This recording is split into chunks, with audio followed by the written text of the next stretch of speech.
Hello guys, good morning all. Good morning people. Good morning everyone. Am I audible and visible to you all?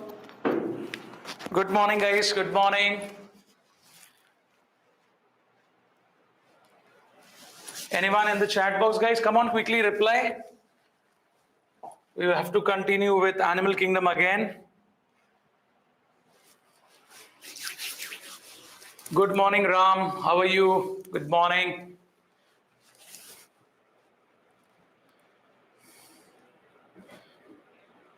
Okay, so let us open the slides quickly.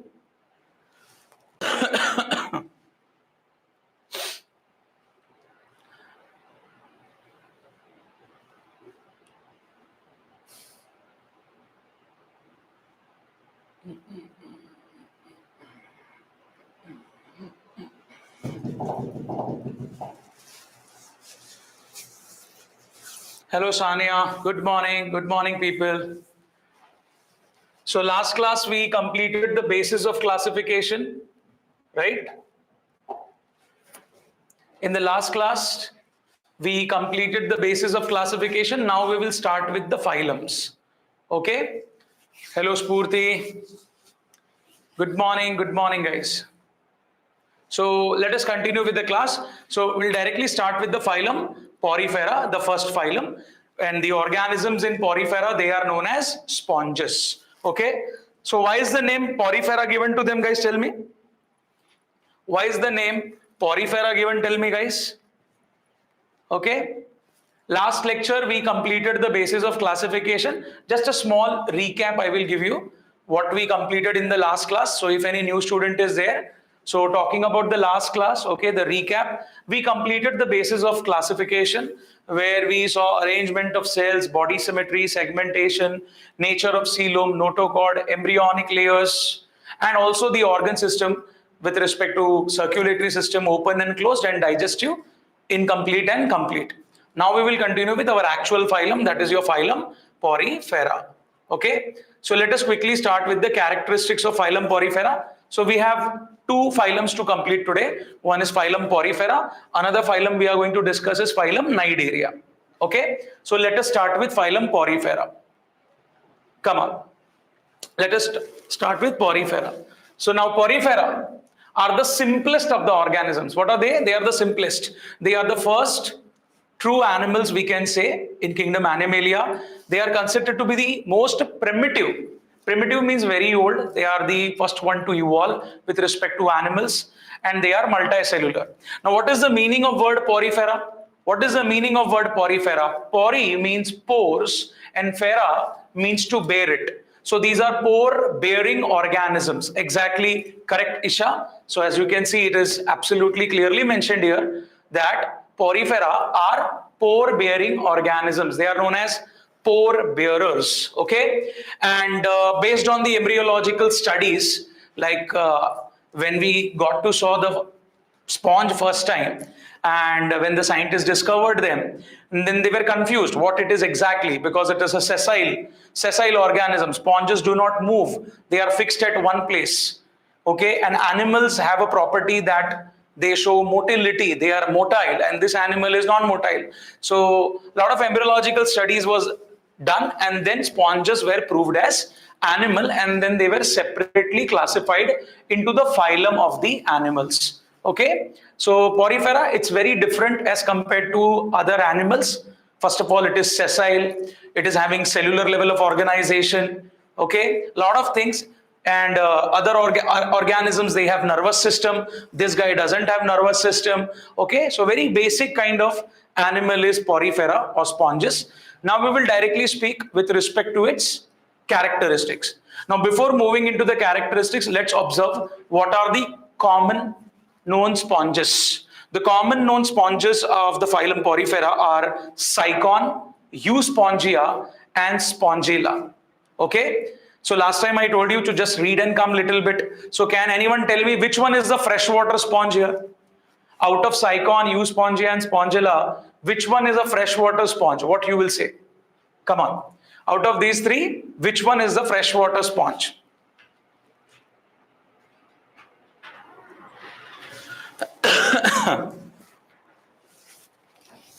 Yeah, Sania, very good.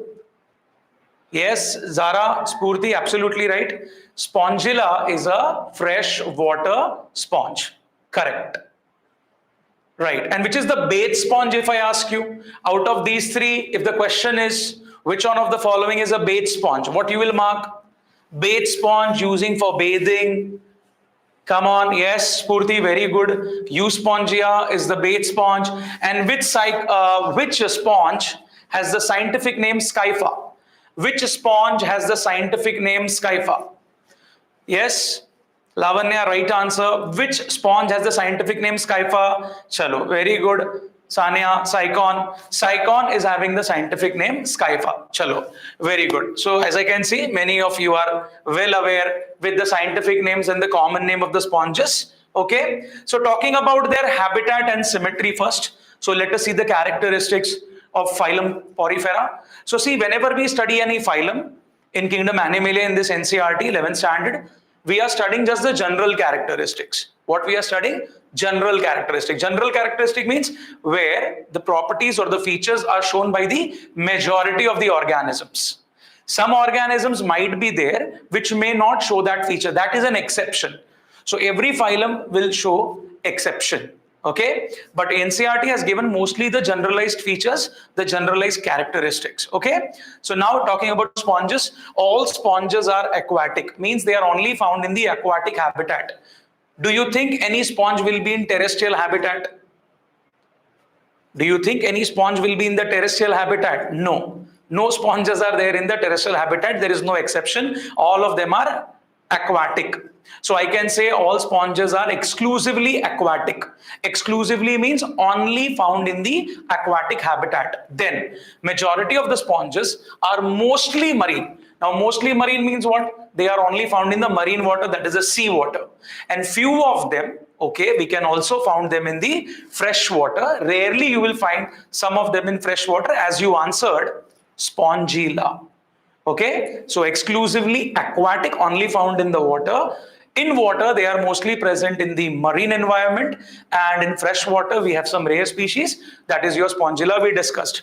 Now, talking about the symmetry of the sponges, we already discussed as per the basis of classification that the body of the sponges are asymmetric. You cannot divide the body into two equal halves. You are not getting two equal halves here. Okay, so body is asymmetric. Correct. Next, moving to the next characteristic. So is this characteristics clear, guys? Is this points clear? Any doubt in this point? Any confusion you have in this points? Okay. So I hope that these are very basic points. Doubts should not arise actually in this. Now, moving ahead. Now, talking about the body form. Talking about what? The body form. So I will ask a few simple questions on this with respect to body form. Now, what is the body form or the level of organization which you see in sponges? What is the level of organization, guys? We already studied. So tell me quickly the answer. We already studied what is the, yes, cellular level of organization. Perfect. What about germ layers? Any germ layers are found in sponges? Any germ layers are found in sponges, guys? Do you think any germ layers will be there? Very good. No germ layers are there. Absolutely right. Do you think any coelomic cavity or coelom is there? Any coelom like body cavity is there? No, it is not there. Bilkul sahi. What do you think? Can we say anything about digestive system? Is digestive system complete, incomplete? Come on. It's a googly. The digestive system is complete, incomplete. You will say digestive system is neither incomplete, either complete or complete, incomplete, dono bhi nahi hai. Neither complete, incomplete, dono bhi nahi hai. Okay, both are not there. Hey, don't say incomplete. Hello. Sania and Crazy Sai, don't say it is incomplete, beta, because for incomplete, they should have only one opening, that is behaving mouth and anus. This organism everywhere is the hole present in the body. This organism everywhere hole is present.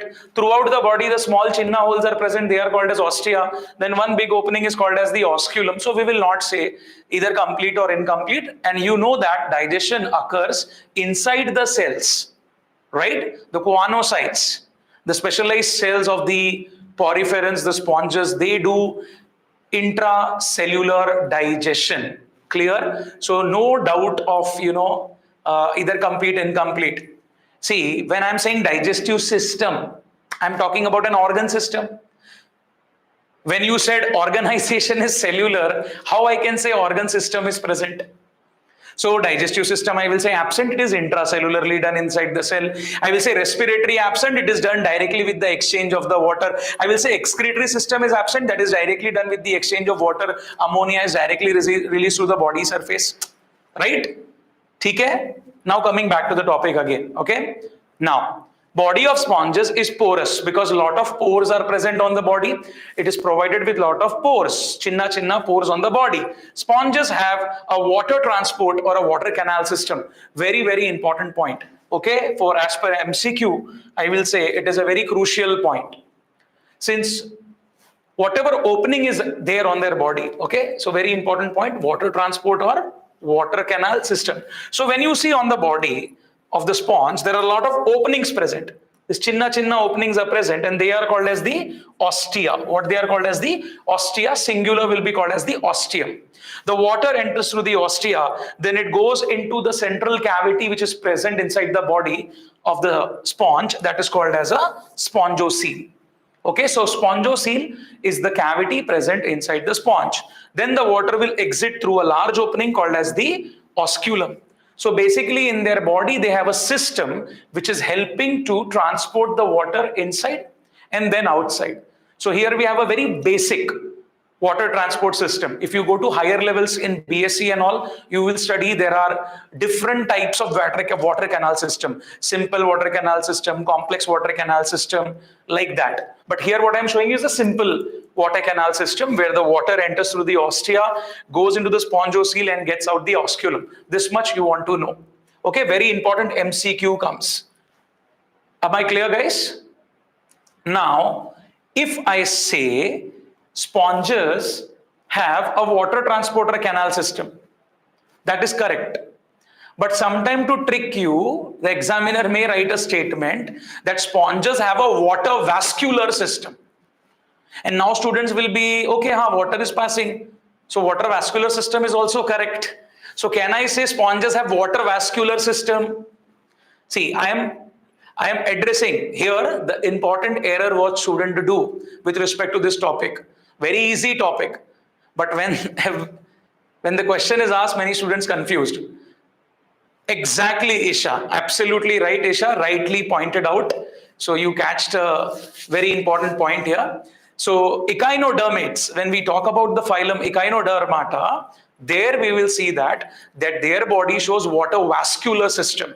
They have a small opening through which the water gets inside the ring canal, then moves in the arms of the starfish, that is the radial canal, right? And then exiting through the tube feet. So that water vascular system is also helping in the locomotion, movement. Yes or no? Also helping in the excretion. Okay, that question also came this year in NEET 2025. Okay, what is the function of the water vascular system? So please remember, water vascular system, echinodermata. Don't do that error. It should be water transport, what is important, or canal system. This is important. Rest the points are very easy. Waters enter through minute pores. Water enters through minute pores. The chinna openings present on the sponge is the ostia in the body, and then it goes into the central cavity. The main central cavity is here, that is your spongocele, and then it will go out through the osculum. So a simple question is made on this also. A simple question is made on this. What is the pathway? What is the pathway of water transport or canal system in sponges? Okay, ostia, spongocele, osculum. Ostia, then spongocele, and then third it will go out through osculum. Very basic question is asked. Okay, so this question also may come, very basic question. So moving ahead, guys, after talking about the body form, let us see forward what are the other features we will see in sponges. Okay. Now, talking about the sponges, guys, which are the cells present. Now this pathway of water, this water transport system which we studied, okay, the water transport is helping in what?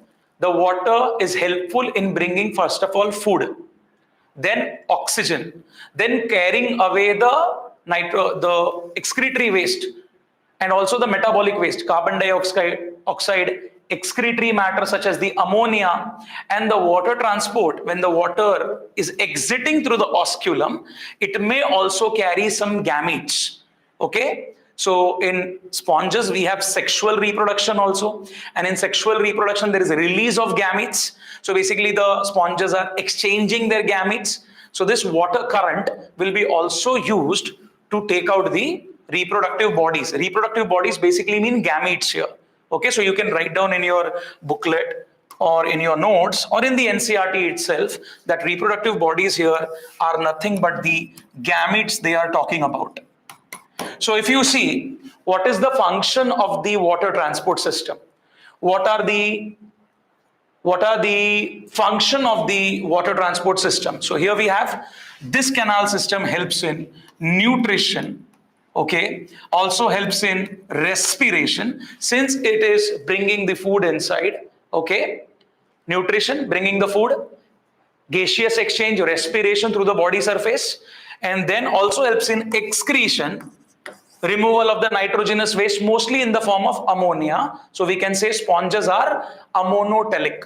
Sponges are ammonotelic organism, okay, and that is also helpful in reproduction because they are helping into release the gametes, okay. So which of the following, so how many are the functions? How many are the functions of sponges canal system? The question will be asked. Which of the following function is performed by the water transport system? Are you getting me, guys?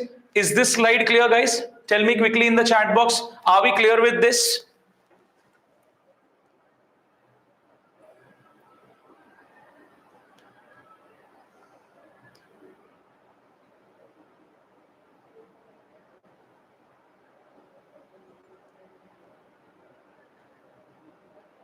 Are we clear, guys? Yeah? Are we clear? Yes? ठीक है? No doubts in this. So just remember, question will be asked on this line. A very simple basic question is made. What is the function of the water transport system? See, this water is bringing food, this water is bringing oxygen through the water. It is also helping to take out the CO2, so respiration is there. Also taking out the gametes outside.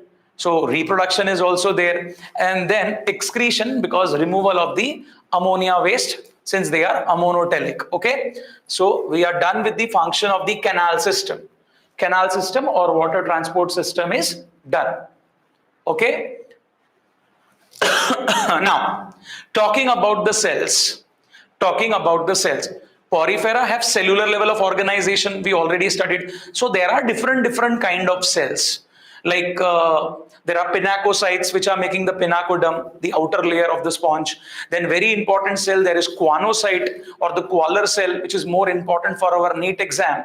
And these are the most important cells because they are helping to build the water current. Okay, so choanocytes or Qualler cells. Choanocytes are Qualler cells. So different, Porifera is cellular level of organization. Porifera is cellular level of organization. Different cells will be found in them. Okay, and the very important of the cell is the choanocytes, which are also called as the collar cells. And here you can see one collar cell is present. Okay, you can see this is the collar-like structure. This is the collar-like structure here, and this is the cellular structure, and you can see the food vacuoles which are present here.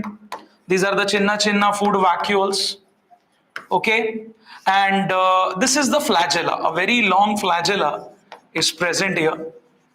So we say choanocytes are flagellated cells. Non-stop beating is there. Non-stop, continuously the flagellas are beating. Okay, and due to this movement of flagella, water current is created. The water is pulled inside. Are we clear with this? And through this water, some food particles also enter, and that food particles are trapped by the Collar structure of the choanocyte.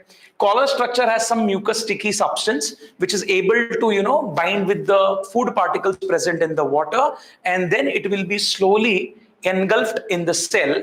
And but obvious, you can see the food vacuole is present inside the cell. It is clearly showing that digestion is happening inside the cell. That's why we say the digestion in choanocyte is intracellular. The digestion in choanocyte is intracellular. One more cell you can see, this sky blue color cell is here. That is the amoebocyte. That is also helping in the digestion of the food. Okay, assisting the choanocyte cells. But the most important one are the choanocyte cells. So choanocyte cells, they are lining the spongiocele. Where they are present? They are lining the spongiocele, as you can see in the diagram here. These are the choanocyte cells, okay, lining the spongiocele cavity, also lining the canals. These are specialized flagellated cells. These are specialized flagellated cells, and with the help of flagella, non-stop beating of flagella, it will generate a water current. It will generate a water current through which water will come inside and water will exit also. Okay, and they will filter the food particles from the water, and the food particles are going into the choanocytes, and thereby we can see the intracellular digestion. Okay, are we clear, guys? So if I say digestion happens in spongiocele of the sponge, is it a true statement or a false statement? Digestion happens in the spongiocele of the sponge. Is it a true statement or a false statement? Tell me, guys. Is it a true statement or a false statement? Come on. False. Isha is saying false. What about others? What about others? False, yes. In spongiocele, the digestion is not happening. The digestion is happening in the choanocytes, which are lining the spongiocele. And that's why it is an intracellular digestion. If it was a spongiocele, it would become an extracellular digestion, outside cell. If it was in the spongiocele, then it will become extracellular, and it is not. It is inside the cell. That's why it is intracellular digestion. Are we clear with this, guys? Okay, moving ahead. So you understood the very important cell, choanocyte. Plus, see, there are some little bit more cells present in the sponges. Pinacocyte, one I said, that is making the outer epidermis pinacoderm layer. Then we have the archaeocytes. Archaeocyte cells are there, which will make the gametes of the sponges. Okay, they also help in making the gemule, also the buds is there in the sponges. Okay, amoebocyte was there. But the most important cell, as per our NEET exam, we should remember the choanocyte cell. Okay, moving ahead. Now talking about the skeleton. Talking about the skeleton of the sponge. The sponge are not that soft. They are little rigid. And the rigid nature is due to their skeleton. And what is the skeleton made up of? What it is comprised of? Two important things. One is the spongin fibers, the soft fibers, spongin fibers, and the mullu-like process. In Telugu, I don't know what's a mullu, sharp process. Okay, spine-like processes, they are called as the spicules. What they are called as the spicules. Here you can see it's a very, very high microscopic image. Probably might be an electron microscope image, which is showing you the spicules. Okay, and spicules might be made up of silica. So they are siliceous spicules. Sometimes the spicules in sponges are made up of calcium. They are called as calcareous spicules. But spicules are there. So when you take a sponge and break it and look in the skeleton and observe in the microscope, you will observe the spongin fibers and you will observe the spicules. So spicules or spongin fibers, it should not be or, it should be and. Spicules and spongin fibers are making up the internal skeleton. Okay, and it may consist of calcareous spicules, spicules which are made up of calcium, and some spicules which are made up of silica. And on the basis of this also, on the basis of the nature of the spicule, we are able to classify sponges into calcarea. Calcium-based spicule sponges are classified in calcarea, and then hylospongia, glass-like sponge. Glass-like because the spicules are made up of silica. So they have a glassy appearance.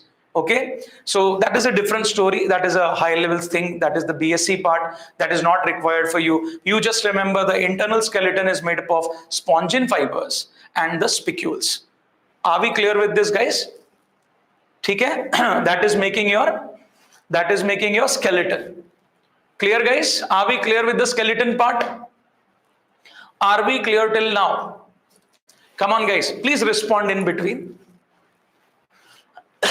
Are we clear with this, guys? Okay, spicule fibers are done, spongin fibers are done, their skeleton is done. Now let's talk about the digestion, which we already discussed. So you can see the choanocyte cell is there here. We can see the flagella, we can see the collar-like structure. And where is the digestion happening? These are the food vacuoles. Food vacuoles are present inside the cell. So we say digestion in sponges is intracellular. It is taking place inside the chinna food vacuoles. Small food vacuoles are there. Particles of the food are trapped by the collar cells. As we can see, as I told you, the collar structure of the choanocyte is having a sticky nature that will stick with the food particles, and then they will be engulfed and digestion will happen inside the cell. I can also say like phagocytosis. Okay, the digestion is happening inside the cell, so I can use a word phagocytosis. Same like phagocytosis. The food particle getting engulfed inside, enzymes are released, the particle is getting digested, and then whatever nutrients are being released, they are being absorbed in the body. Okay, are we clear with this? So digestion is intracellular, done. Going to the next part. Now going to the next part, that is the most important part. Okay, most important part is the reproduction part. Which part, guys? We are now going to talk about the reproduction part. So focus, pay attention. Now talking about reproduction in sponges. So it will show both asexual and sexual reproduction is present. Means sponges will multiply using asexual mode also and sexual mode also. Talking first about asexual mode. Sponges show high level of regeneration. Sponges show high level of regeneration. So a sponge may get fragmented into a piece. That piece may fall into the the stratum layer, the substratum, the water base. There it may go and get deposited and again regenerate into a new sponge. So I can say regeneration property in sponges is seen very well. So one is regeneration, correct? Fragmentation is also involved in that process only. So I have written here what? Asexual reproduction occurs via fragmentation. This point is making you understand that they have a high level of regeneration. What they have? High level of regeneration is seen. And this property is rarely seen in the other animals. Okay? The whole organism getting regenerated from a fragment is rarely seen in the other organism. Some organism may regenerate their some body parts, but from a small body part, whole new organism getting regenerated is very rare. Okay, platyhelminthes, we will see that. That is also present in platyhelminthes. But talking about other animals, as we are going more evolved in the animals, this property of regeneration is reduced, okay, or diminished. Next, after the asexual reproduction, we can add one more point also here, okay. In one of the deleted chapter, we were having a bud. Do you remember the bud? The bud stage. Bud. Sponges also release a bud called as a gemule, which is a asexual bud. Okay, they also release a gemule. So whenever sponges are in unfavorable conditions, they will make this bud gemule. And when favorable conditions arise, they will release the gemule. Gemule will be released from the sponge. It will again lodge into the sand or the base of the water, and then it will regenerate into, it will grow up into a new sponge. So gemule is also there. Gemule was mentioned there in your one of the deleted topics before plant reproduction in flowering plants. Before that, it was there in the lower organisms, reproduction in lower organisms. We had this gemule part also. So don't get surprised if you get a question that sponges also show asexual reproduction by budding. By what? budding, and the bud is called as the gemule. Are we clear with this, guys? So you may just note down somewhere the gemule point, and that is also an asexual reproduction point. Now, going towards the sexual reproduction, talking about the sexual reproduction, there is a formation of gametes. What is there? Formation of gametes, and your sponges are hermaphrodites. What are they? Hermaphrodites. Okay? Or we can say they are monoecious also, because they have both the sexes present. Male, female, both sexes are present on the individual. That's why we call them as hermaphrodites. So the same individual can release egg and sperm.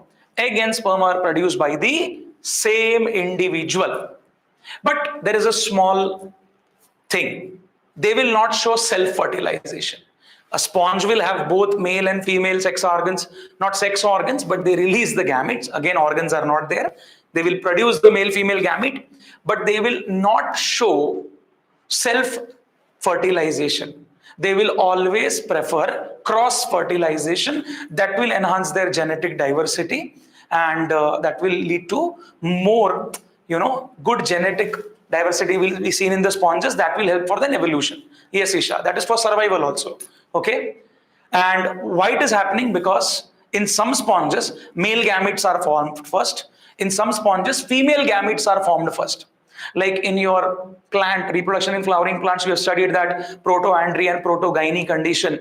The flower is monoecious, bisexual, but still some are protoandrous, where the anther part and the stamen part develop first. So it will, dehisces the anther, and then it will go for the pollination. And in some part, female is developing first, the protogyny condition. So even though the flower is bisexual, they will prefer, cross-fertilization at different time of development of the sex organs.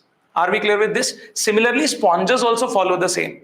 So sponges are hermaphrodites, but some sponges have protoandrous condition, that they develop male gametes first, though male gametes will be released in the water going into the another sponge. Similarly, some sponges will have protogyny condition, where the female gamete will be formed first, and that will be released and going and fertilizing with the other sponge. Are you clear with this, guys? So we always have a cross fertilization for better genetic diversity, and that will help in survival. Okay, moving ahead. Talking about the fertilization, fertilization is always and always internal. Gametes are released and then going into the another sponge. It is happening inside the organism body. So we will say the fertilization here is internal fertilization. Very important question. Fertilization is internal, and after the fertilization happens, we get an embryo, and from that embryo we get a larva. What we get? We get a larva. So the young stage, the young one in the sponge, is a larva, and larva is morphologically distinct. The larva is morphologically distinct, means it is morphologically different from the adult. It is not resembling, it is not looking like as the adult. So we say the development here is indirect. The development here is indirect. Development of the embryo will be indirect. It is going through a larval stage. What it is going through? A larval stage. Are we clear with this? And in some reference books, in some of the booklets, you may have the question, what is the name of the larva? Even though it is not necessary, I think the name is the parenchyma larva. The parenchyma larva is seen, and that will later develop into an adult sponge. Are we clear with this, guys? Are we clear? So indirect, direct development. So 2 points to take away is the internal fertilization and indirect development, because the larval stage is seen. Whenever an organism shows a larval stage, it is indirect development. Whenever the young one resembles the adult, we will say it is direct development. That's all. Are we clear with this? Is the reproduction part clear, guys? So there should be no error made in the reproduction questions when it comes in the exam. Okay? Now let's start with Nidaria. Okay? So after this, let's quickly start with Nidaria.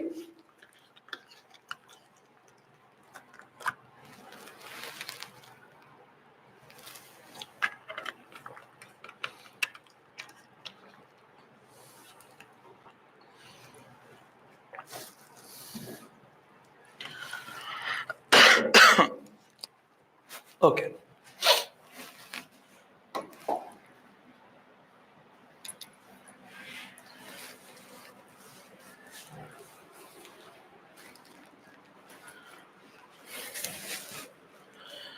Just going before Nidaria, let's have a look at the poriferans. Different porifera. You can see the Sycon, Scypha here. The beautiful, I will say, Euplectella, the Venus flower basket. Okay, very pretty. And Leucosolenia. You can see the Leucosolenia sponge if you see carefully. They are quite cylindrical in shape. All the sponges are cylindrical. That's why Leucosolenia, Euplectella also is a bit cylindrical only. And Leucosolenia and Euplectella are the exception example for radial symmetry. Okay, even though in general we studied that sponges are showing asymmetry, no symmetry is there. But when you look at Leucosolenia, Euplectella, these are the rare examples which are showing the radial symmetry. Okay, but for your exam, you remember Porifera is asymmetrical organism. Then we have the spongilla. You can notice the spongilla here, the freshwater sponge. Okay, then the Euspongia, the bait sponge, then the worm-like sponge, Grantia. Okay, so these are the different poriferas. Okay, or the sponges. Now moving to the next phylum.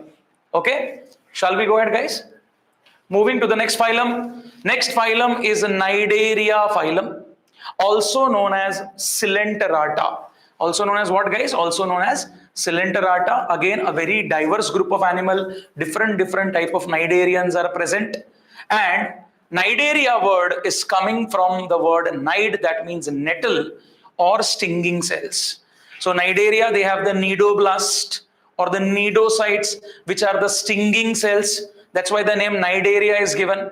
And the coin was coined, the name Nidaria was coined by Hatschek. Okay, it's not required to remember that Hatschek coined the term Nidaria. Robert Grant coined the term Porifera. Not required. Okay, just I've mentioned here. So talking about Nidaria. So why the name Nidaria? The name Nidaria is due to presence of nidocytes. Now, why the name of Coelenterata? Why the name Coelenterata is given? Can anyone tell me in the chat box quickly? Can anyone tell me why the name Coelenterata is mentioned? Nidaria, I told you, okay, nidocytes are there, nidoblast, stinging cells. Why the name Coelenterata is given here? Why the name Coelenterata? Come on. Can you tell me why the name Coelenterata, guys? Don't check on the Google and tell me, okay?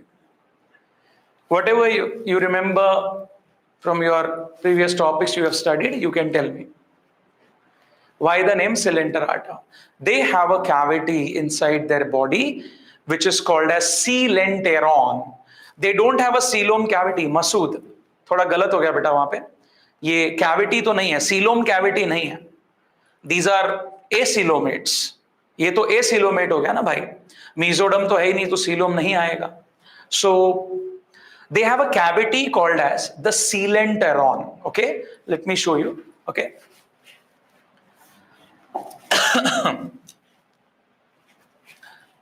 So we are using the name Nidaria because they show presence of nidocytes, the stinging cells. Nidaria name is given due to presence of nidocytes, the stinging cells. Okay. And what about the name? What about the name Coelenteron? Okay. So you can see I have drawn a jellyfish-like structure. This is the mouth. I will say it is mouth cum anus because it is representing both mouth and anus, blind sac body plan. And then they have a cavity inside here. ये एक cavity है अंदर, okay? This is the cavity here inside. Okay? Do you see this cavity inside here? This cavity is not coelom, okay? This cavity will be called as a coelenteron. What this cavity will be called as, guys? A coelenteron. Now, let's break this word. Seal to matlab ho gaya cavity. C-O-E-L, seal becomes cavity. Enteron becomes gut. Enteron becomes what? Entron becomes the gut. Okay. So entron is the gut basically. So this becomes the gut here. A cavity which is representing the gut. A cavity which is representing the gut. So coelenteron. Are we clear with this? Now, why it is called as enteron? Because it is a gut. So what is happening here? Here what will happen? Here digestion will occur. What will occur? Digestion. And this is a cavity. It is not a cellular structure. It's a cavity surrounded by cells. Okay. And the digestion here will be extracellular. Digestion here will be extracellular. So please understand the digestion happening in the cavity of the spawn, the cavity of the Nidaria here. Okay. The jellyfish, which example we have taken, will be extracellular digestion. And whatever things are digested here, they will be absorbed in the body. So one type of digestion is extracellular, though there is a special cavity made to do the digestion. A special cavity made to do the digestion is the coelenteron, and this is seen in all the Nidarians, so we call them also as coelenterates. So they have developed a cavity in which digestion will occur. That will be an extracellular digestion. You also doing the digestion in your stomach, intestine, small, large, right? That is also the extracellular digestion. But what we are not doing is intracellular. These guys are doing both. Some of the digestion will happen inside the cell, and some of the digestion will happen in this cavity. That is the coelenteron. That's why the name coelenterate is given. Okay? Are we clear with this? So very important to know the differentiating point, that why they are called as the coelenterates. So now Nidaria, due to nidocytes, and coelenteron is present, that is the gut-like cavity in which extracellular digestion occurs, and that's why the name coelenterata. Now, talking about their habitat, let's talk about their general characteristics quickly. So animals of phylum Nidaria are exclusively aquatic. Now see, please understand. Now in sponges, in NCERT, they have not mentioned exclusively aquatic. So I cannot use the word exclusively aquatic for sponges. No, I can use it. Sponges are also found only in water. So they are also exclusively aquatic. You cannot argue that, okay, Nidaria is exclusively aquatic only given in the NCERT, so that's why that point is only applicable to Nidaria. No. Exclusively aquatic means only present in water. Sponges are only present in water only. So they are also exclusively aquatic. Nidaria are also exclusively aquatic. Sponges were also mostly marine, rarely freshwater. Nidaria also mostly found in the marine water. So majority of the species of Nidaria are found in the marine water. Few examples are there which are found in the freshwater is your hydra. What is the example, guys? Hydra is an example of freshwater. Okay, and these organisms, some of them are sessile. Okay, sessile meaning seated. Sessile means seated. As you can see the sea anemone here. Okay, sea anemone, Adamsia, scientific name, which is seated to the rocks here, on the rocks present in the marine water. Sessile, seated, not moving at all. And some of them are free swimming. Like you can see the jellyfish. Jellyfish are the best example, the Aurelia, which is there in the NCERT. They are free swimming. So corals, sea anemone, what are they? They are sessile.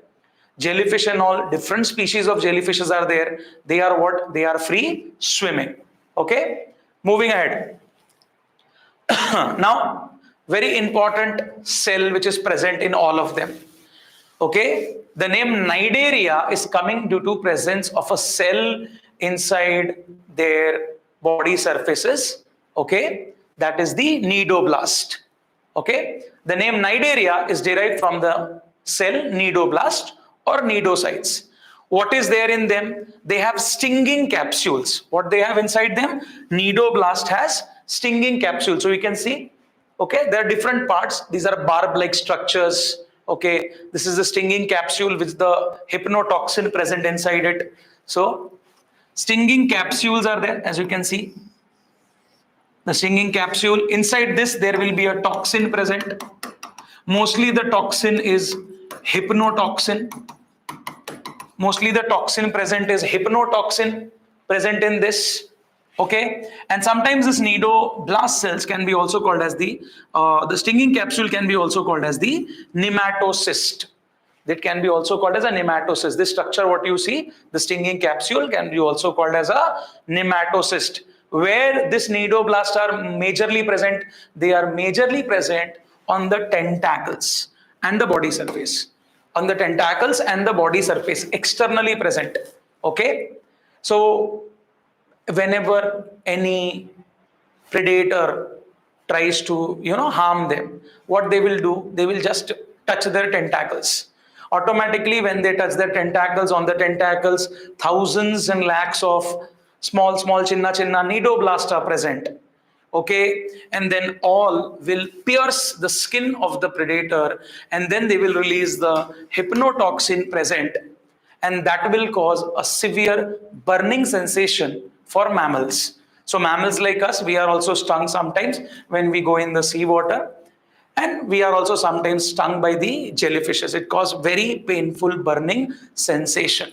In some rare cases, there are deaths also, because too much hypnotoxin is released or multiple jellyfish has stung the person. So that may cause severe pain. Very rarely person dies also due to that. But think about small fishes. The small chinna fishes, they will get paralyzed actually. This hypnotoxin damages the nervous system of the small fishes, makes them paralyzed, and then jellyfish will slowly take up the fish inside their mouth. Okay, so very important structure, nidoblast. Acha, it is also used for what? What are the uses? It is used to anchorage. Like ships use anchor.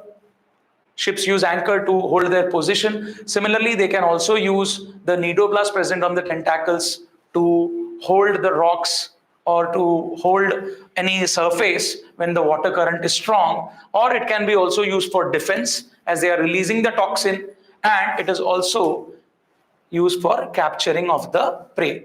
So there are many cases you have heard, okay, that jellyfish stinging the people at the beach, then people run away due to some climatic or weather changes. Okay, in a year, the jellyfish do swarm at the shore. So when the people also go and visit the beaches, they are also going in the water, and the same time there is an interaction going on. The jellyfish, due to its defense, it is stinging the humans basically, and that causes a lot of pain and burning sensation. It's like someone has heated the needle at 100 degrees Celsius, red color needle, heat up, and then pierce in the skin. That kind of sensation is there. So it is for the defense and also for capturing the prey. Are we clear with this, guys? Is nidoblast clear to you? Come on quickly in the chat box.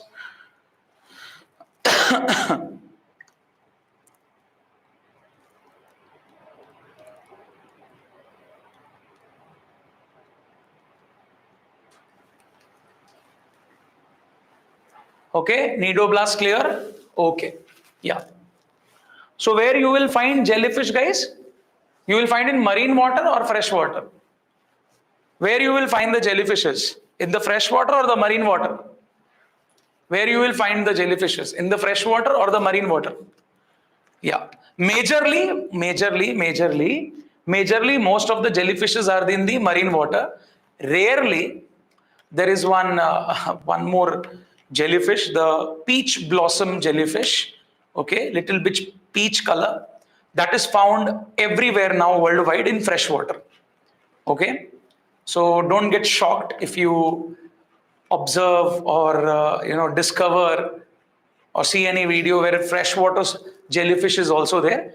It's a one species found. It was majorly found in China, then it was now distributed to every part of the world. So freshwater also has one species of the jellyfish, but majorly will be found in the marine water only.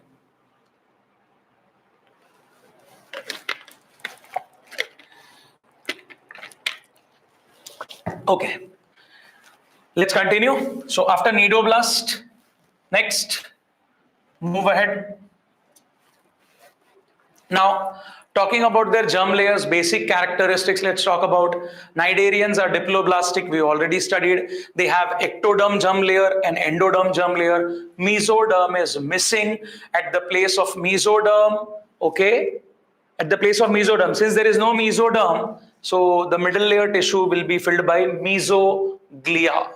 What it is? Mesoglia. Mesoglia is a non-living, undifferentiated layer made up of jelly-like thing, okay, like gelatin and gel-like substance is there inside that, okay, which provides hydrostatic skeleton. Which provides what? Hydrostatic skeleton.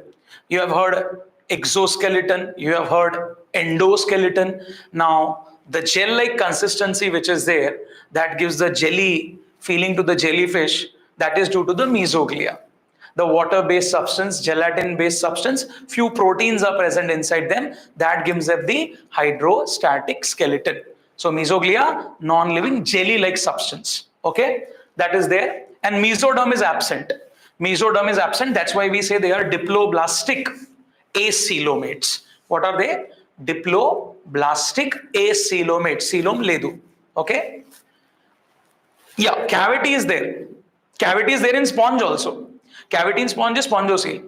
Cavity in Nidaria is Sealanton, but it is not the coelom cavity.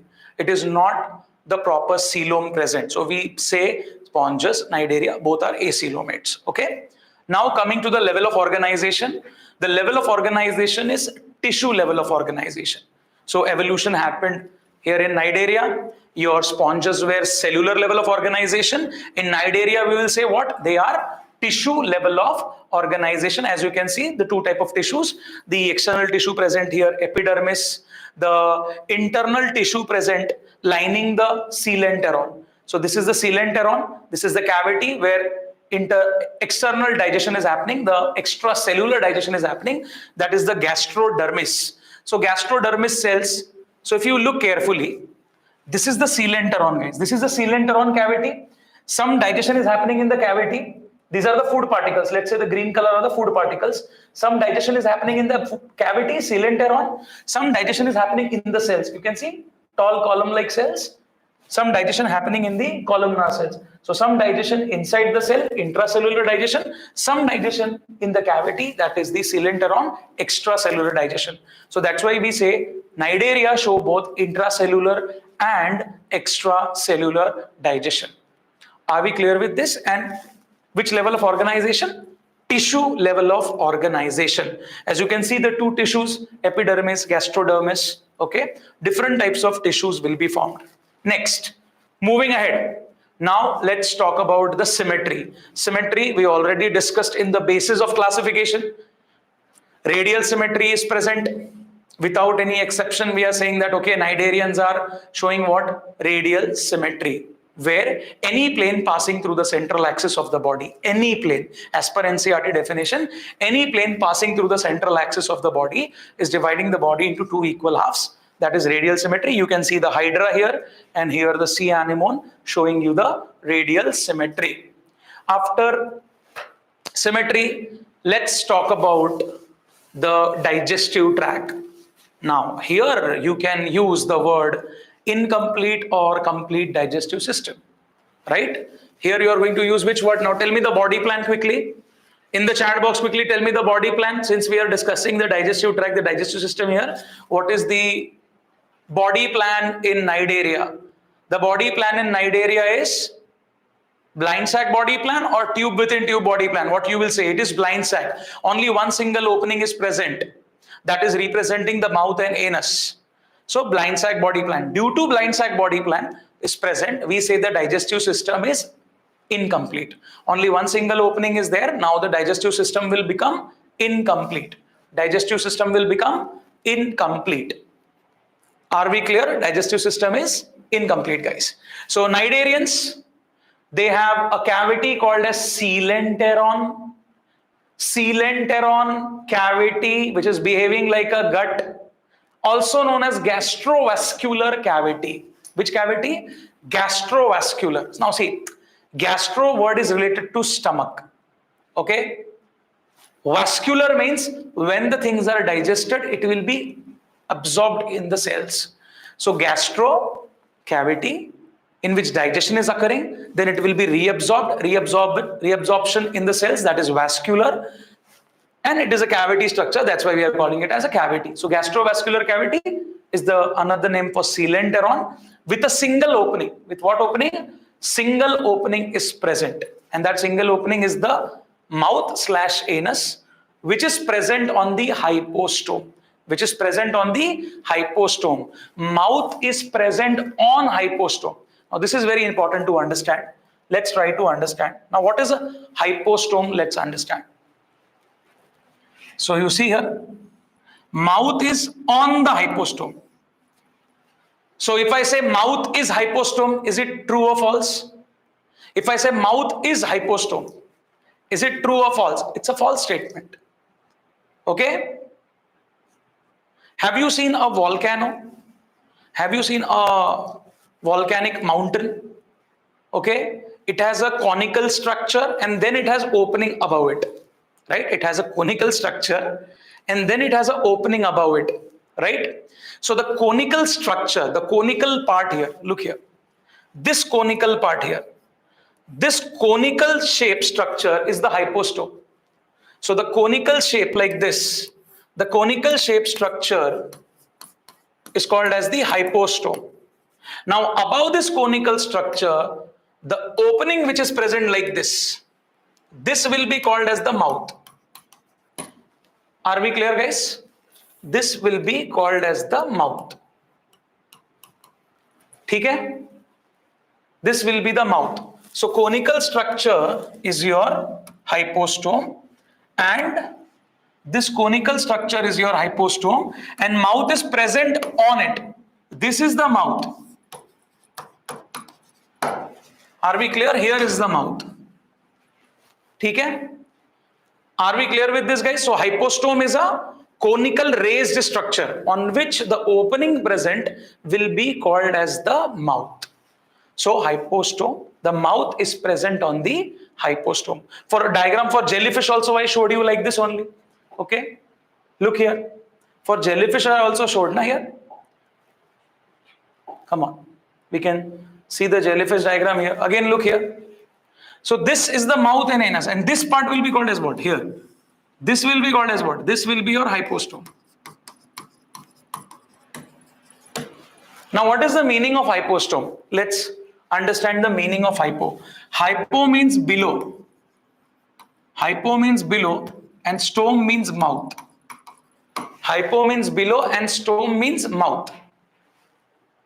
So the conical structure is not that conical here, but it's a conical structure below which mouth is present.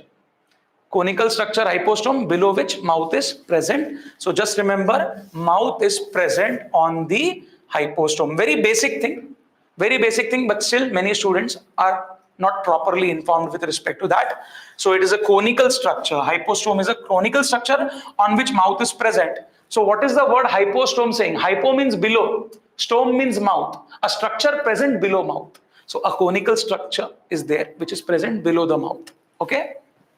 And that's why we say the mouth is present on hypostome. Are we clear with this? Hypostome part is clear, guys? Just let me know in the chat box so you're not confused. Come on in the chat box, guys, quickly. Hypostome clear hai? ठीक है? So mouth is on the hypostome and hypostome is below the mouth. ठीक है? Anyways, chalo. Going ahead. So talking about digestion, we already discussed the digestion part. It is showing extracellular digestion also and intracellular digestion also. Extracellular digestion will happen in the gastrovascular cavity, Sealanton. Extracellular digestion will happen in the gastrovascular cavity, Sealanton. Sealanton are lined by the gastrodermis cells. There what we will see? There we will see intracellular digestion. So in sponges only intracellular, in Nidaria both extra and intra. By the way, this extra intra will be again repeated in Ctenophora. When we talk about the Ctenophora phylum, there it will be both again extra and intra. Come on, digestion done. Now talking about their body forms. Okay, so two basic body forms are there. Two basic body forms are seen in the Nidarians. That is, one is the polyp. One is the polyp form. Here is the polyp form. Okay, polyp form, and another one umbrella shape. jellyfish-like structure, that is your medusa. Now talking about polyp structures. Polyp structures are mostly, so there are two body forms, let's quickly see. Okay? One is the polyp form and another one is the medusa form. Okay? Now talking about polyp are what, guys? Polyp are sessile.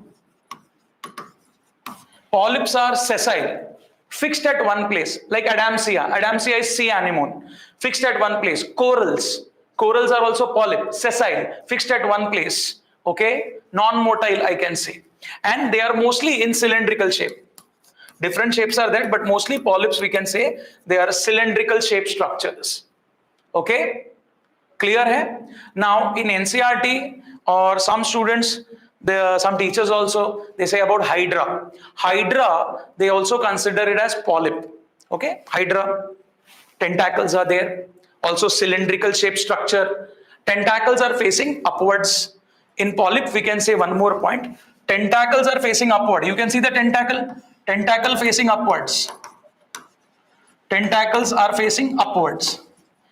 In the medusa, tentacles will be facing downwards. In medusa, tentacles will be facing downwards. Clear hai? ठीक है? Medusa is free swimming. Here this is sessile. So I will say medusa will be free swimming. I am coming to the point about hydra, guys. Okay? Hydra. Now tell me, students, hydra you will put in polyp or you will put in medusa? What you will do? Hydra you will put in polyp or you will put in medusa? Tell me quickly.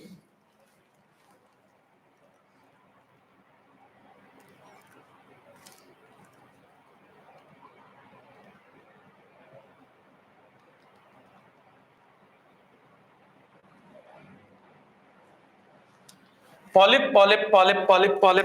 Acha, ठीक है.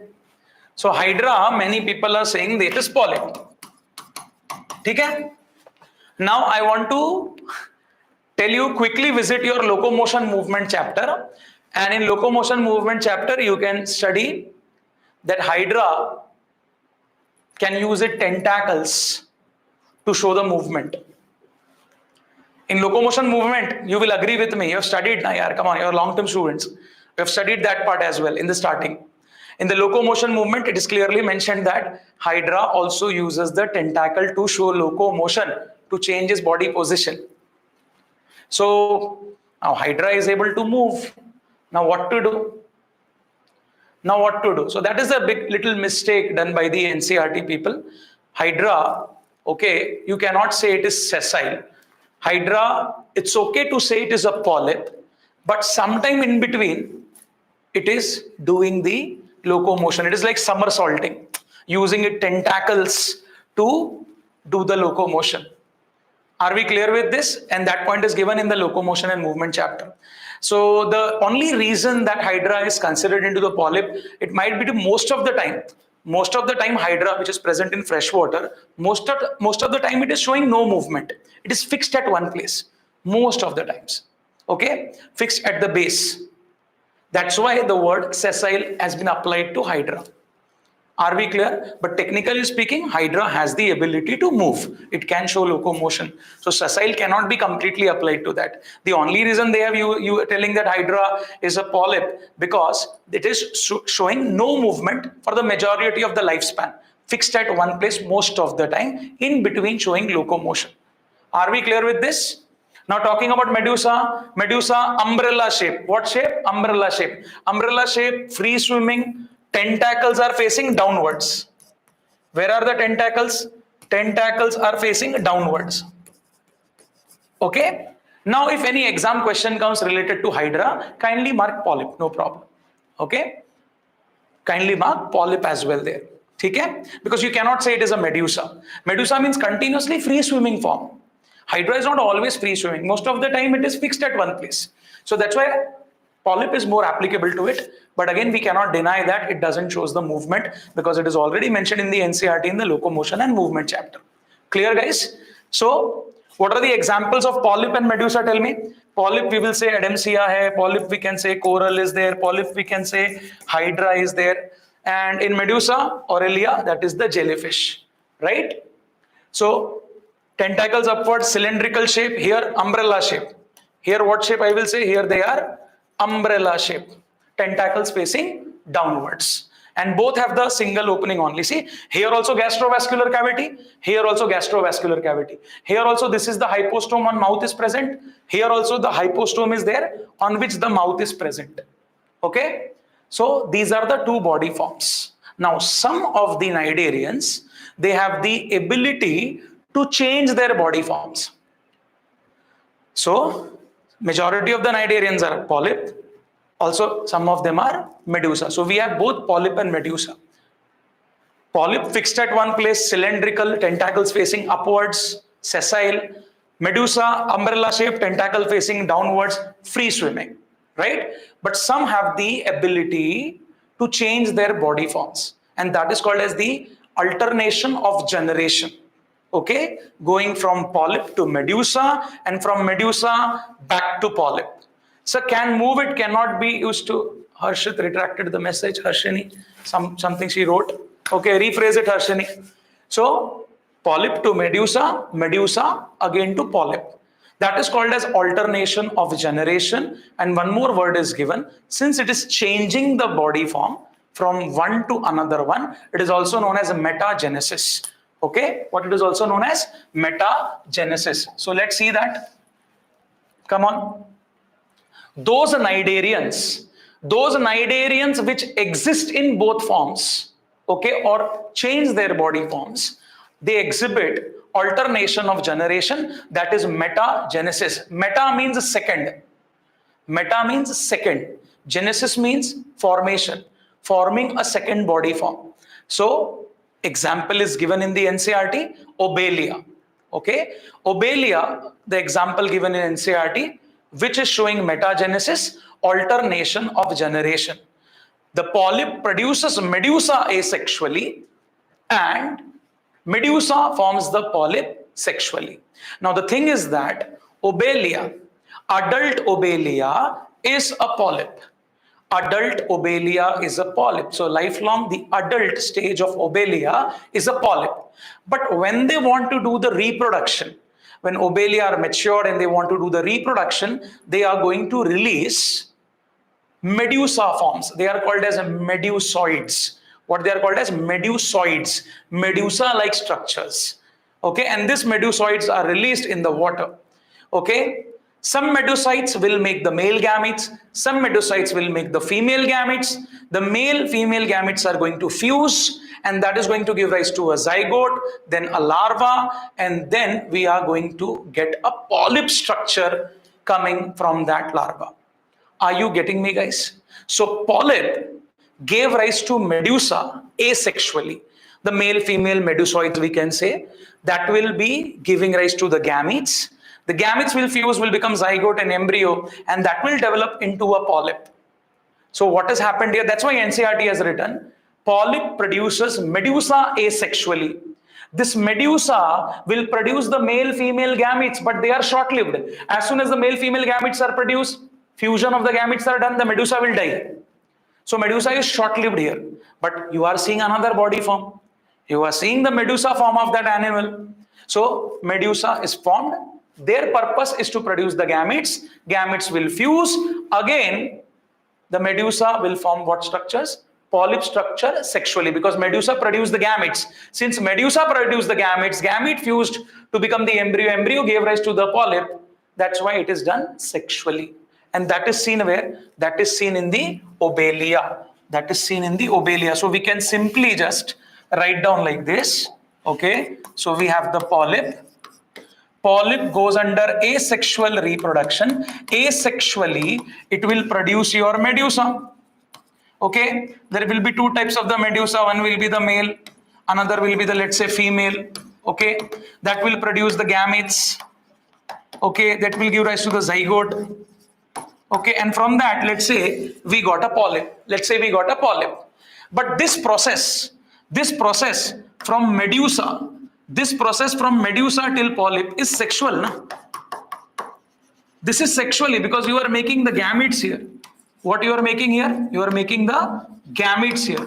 Are we clear with this, guys? That's why NCERT says polyp produces the medusa asexually. Medusa will produce the gametes, will do the fertilization, and that's why medusa produces polyp sexually. So in Obelia adult is the polyp. We are talking about Obelia. Okay, so Obelia, maximum stage, adult stage is polyp. Polyp will produce the medusa asexually, that will produce the gametes, they will go under fertilization, and then via sexually they will produce the polyp. Are we clear with this, guys? This is metagenesis, alternation of generation. Alternation of generation or metagenesis. Are we clear, guys? Any doubt on this quickly? Any doubt on this? Obelia is the example given in the NCERT. By the way, one more example is given, the Physalia. Physalia is also given, right? In the NCERT, they have given Physalia also. Example, Physalia. Portuguese man of war, like that. Something, Portuguese man of war, some Physalia. Physalia also shows metagenesis. Physalia also shows metagenesis now, but the problem is that they have not mentioned it. So most of the times the question is asked with related to Obelia only. Okay, Obelia shows the metagenesis, but in the reference books you may find that Physalia also mentioned as the answer for the metagenesis. That also shows the alternation of generation. So some animal body forms in Nidaria are polyp. Okay, some are medusa, but some of them may show alternation of generation, metagenesis, polyp producing asexually medusa, medusa producing the gametes, so medusa doing production of gametes, so medusa to polyp is sexually. Are we clear with this? Any doubts, guys? Come on. Any doubt with respect to this? So this is a very important part, metagenesis. Coming to that, Ram. Yes, coming to coming to the reproduction aspect. Coming to the reproduction aspect, just quickly let us see the examples. Hydra. You can see Hydra. Okay, Hydra are very small, found in fresh water, ranging from 2 to 20 millimeters, 2 to 20 millimeters, rarely easily sighted by the naked eye. Since it is 20 millimeter, you can sight it out, but you need a little bit magnifying glass for that. Okay, very chinna, very small. Okay, 2 centimeters small they are maximum. Then this is the Physalia I was talking about. Physalia here looks like a jellyfish. Okay, Portuguese man of war. And this also shows alternation of generation, but not mentioned in NCERT. Obelia is there, sea fur. This is sea fur, S-E-A-F-U-R, sea fur. It has a fur-like texture, so that's why it is also called as the sea fur, Obelia. Then we have the Aurelia, the moon jellyfish. Adamsia, you can see the Adamsia, the sea anemone. Okay, and then we have the Penatula. The Penatula looks like a pen. Penatula looks like a pen. So in the previous, centuries, they used to write with the bird feather. Okay, ink, bird feather, and then they used to write it. So it looks like a pen, similar feather-like pen. So it is called as a sea pen. Okay, Penatula is your sea pen. Here is your Gorgonia. Gorgonia appears like a Chinese fan, that Chinese thin fan. Okay, or the Japanese people using that. So it is called as a sea fan. Okay, Gorgonia is your sea fan, Penatula is your sea pen. You need to remember the scientific names and the common name because some questions are asked on that. And finally, which is this picture, guys? Can you tell me which one is this coral? Okay, tell me, guys, which one is this coral quickly? Which one is this one? What is this Nidaria called as? The brain coral, exactly. The brain coral, the Meandrina, absolutely right, Isha. Meandrina, brain coral. These are the, I can say, some Nidarians like the corals, they are able to deposit calcium carbonate. They are able to deposit the calcium carbonate, so they become very tough. Okay, so it is given in the NCERT as well. Some of the Nidarians are able to deposit the calcium carbonate on their body, and those are the corals. Different corals are there. Okay, like I am wearing one coral here, you can see. This is coral ruberum, that is the ruby, red color, moonga jisko bolte hain hum log, okay, it's a stone. So it's a coral what I am wearing, okay. So that is coral rubarium, then brain coral, then many different corals are there. So that is with respect to the different examples, okay. So remember all the scientific names and the common names given. Now talking about reproduction part, okay. Talking about reproduction part, now that is not given in the NCERT, okay. They have not given in the NCERT. There is a reason why they have not given in the NCERT, because some Nidarians are dioecious, that is unisexual. Some of them are bisexual. Some of them show internal fertilization. Some of them show external fertilization. And some of them also have larval stages. Some of also have larval stages are also seen. Okay. So different Nidarians show different sexual reproduction. Asexual reproduction is also there, like Hydra. Hydra shows the budding. Hydra shows no budding. That is also asexual reproduction. That is also there. So budding in Hydra, asexual reproduction is also seen. Very good. Exogenous budding on the Hydra, we say it is the asexual reproduction. But the problem is that with respect to sexual reproduction, monoecious, dioecious, internal, external, okay, both are seen. That's why in the NCERT, they have not clearly mentioned about the reproduction aspect. So asexual, you should remember, Hydra shows budding, exogenous budding, that was there in the old NCERT chapter, reproduction in lower organisms also. And talking about the sexual part, it is internal, external, it is monoecious, dioecious, everything is there. That's why it is not mentioned. So that's why don't worry that every time students will ask me, sir, what kind of fertilization is in the Nidaria? Are they monoecious? Are they dioecious? And all type of sexual reproduction is seen in them.